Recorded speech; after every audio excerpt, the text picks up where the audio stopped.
आजच डाउनलोड करा आणि तुमच्या आवडत्या मालिकांचा आनंद लुटा।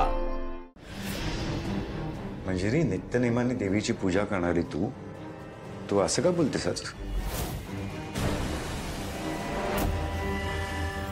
याला कारणीभूत तुमची लाडकी मीराच आहे।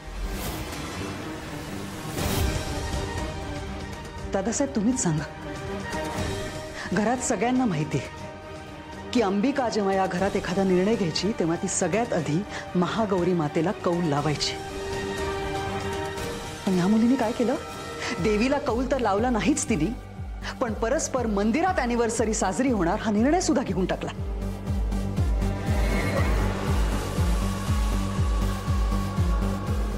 महागौरी मातेचा एवढा मोठा अपमान।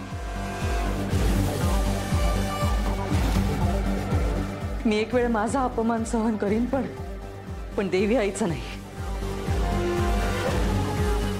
घरातल्या प्रथा पाळणं हे घरातल्या सुनेचं कर्तव्य। आणि या मीराने तर एकदाही महागौरी मातेसमोर दिवा सुद्धा लावलेला नाही। घरच्या सुनेकडून देवीचा असा अनादर होत असताना ती पूजा तरी कशी करू? आईचे थांब, तिथेच थांब।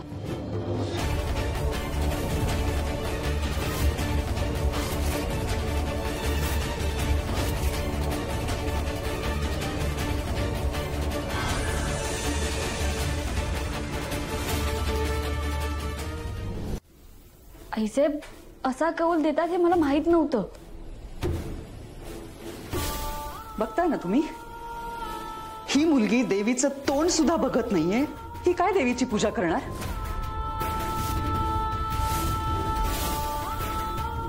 मनात श्रद्धा नसताना देवीची पूजा करणं हा देवीचा अपमान मानला जातो।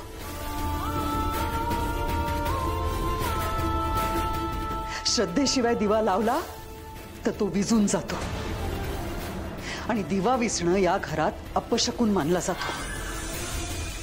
आणि तुझ्या मूर्खपणापायी मी या घरात अपशकुन होऊ देणार नाही। आईसाहेब, मी एकदा दिवा लावला होता।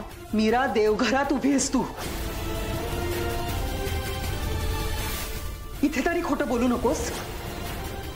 कधी लावला होतास तू दिवा?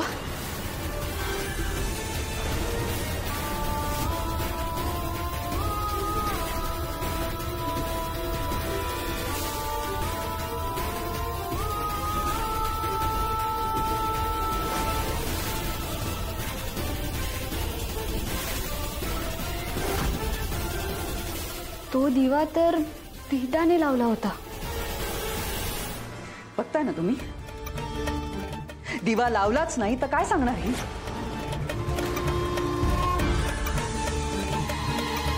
दादासाहेब, जोपर्यंत महागौरी मातेसमोर दिवा लावला जात नाही तोपर्यंत मी अन्नाचा एकही कण ग्रहण करणार नाही।